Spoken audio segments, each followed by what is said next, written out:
It's Madden Day, and gamers around the country are rushing out to pick up the latest release in the hit franchise. Now, some hardcore fans have been concerned that the last couple of editions of the game have been a little flawed. But is it all just sour grapes? It's time to debate EA today in The Loop.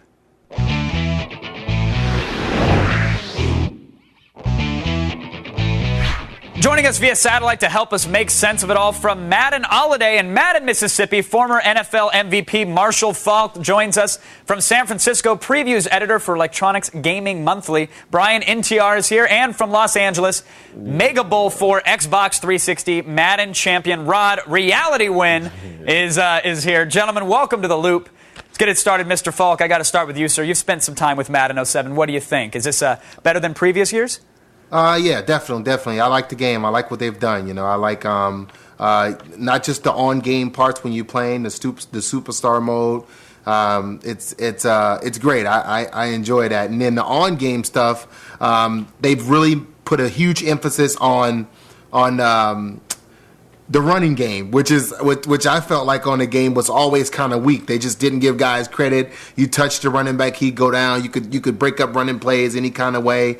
You know, they've emphasized the run instead of the pass or defense like they have in past years. They've added a new blocking mode, which you can take a lead blocker, throw a block on somebody, and go back to your back and run. But I think the best thing is when you put Madden 07 on Xbox 360 Live is you can chat it up with people, talk to them in real life, and then you got the game in high definition, and you get an opportunity to and we all know high def. I mean, things look real. It's scary. So you can trash talk while you're chop blocking in high def. Sounds like you're a fan. Brian, a lot of people had some problems with the previous games. They said the whole vision cone, the 360 versions were lacking. What do you think about the 07? Well, I think Marshall had it half right. The lead blocking controls are really great this year, but it actually makes it easier to actually have sweep plays, actually get some yardage.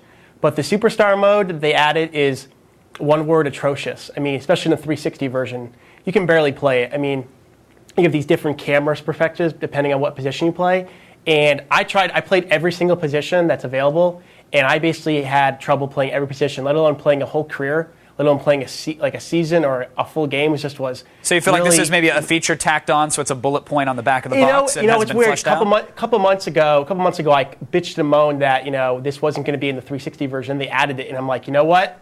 Maybe I was completely wrong. They should have left it out because it's just a mode. It feels really tacked on at the last second. Yeah, it's great to put on the back of the box, but once you get into it, if anybody plays a full career in one, especially like an offensive lineman or something, God bless you. Reality, what are you thinking here now? I mean, you're a big Madden fan. What are you thinking of these new features here? Yeah, I think all the new features they came out with this year are big. They all made major improvements on the game.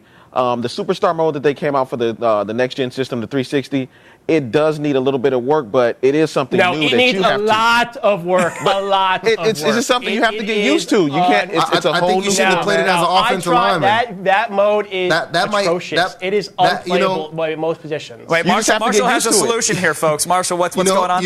If you play the superstar mode and you pick an offensive lineman, you're glutton for punishment anyways. Yeah, it's like you're a lineman. What do you expect? It's not the... I mean, what do you expect? Running back like you, Marshall, I don't even see who's coming from my left side or right side. Quarterback, I can't see down the field. Yeah, I don't really agree with the whole changing of the camera angle situation. I think that needs to be tweaked a little difficult. Overall, it's a good idea. It's a good idea. Madden 07 is leaps and bounds beyond 06. So a flag on some of the new features, it sounds like. Maybe a couple yards forward and then 14 back. But that happens with any time you introduce a new feature. It's going to take a little while. Marshall, the question to you now is, with EA owning the NFL license, essentially, no one else can make a football game that could ever compete. Is this a good thing or a bad thing? Is this going to only further upset, gamers and football players like yourself?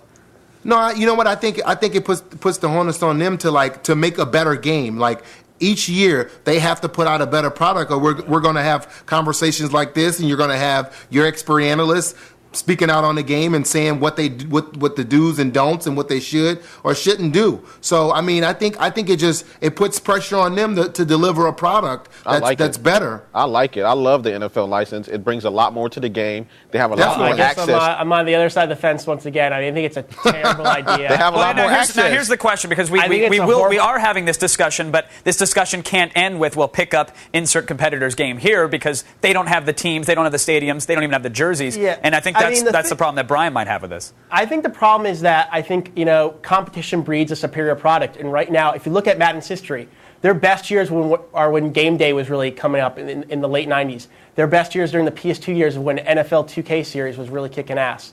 I think that if you look at Madden, their best installments have been when they've had competition, and now they have none.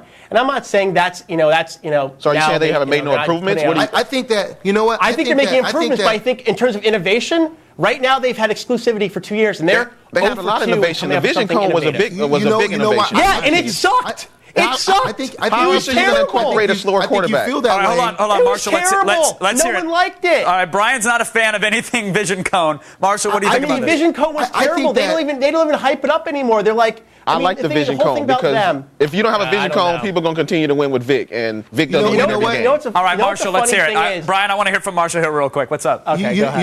You know what? Here's the thing. I think that he's looking at the game because it's the only game that you have to compare it to. The reason why it seemed leaped and bounds ahead of game day and NFL 2K is because those games weren't that good. When you played Madden, you were like, oh, it's great. Now it's the only thing that you have, and you have nothing to compare it to. Game day, they weren't even comparable then. Now you have nothing to compare it to, so you're just judging it. I mean, the game is great. I'm judging it based on previous Maddens, and in previous years, they've done a much better job. And ironically, they always had a better product when they had competition. That's all I'm saying. All right, folks. All right, we appreciate it. Listen, it's too soon to tell if the Madden franchise can really hold its own. And as the sole NFL player experience, EA is already predicting that they'll move over 7 million units of the game in the coming weeks. Of course they will. That speaks volumes. But in the end, it's up to the gamers to decide. And that's why I want to thank you guys for coming on and giving your opinion to Marshall, Brian, and of course, Reality. Thanks for joining us at the Digital Water Cooler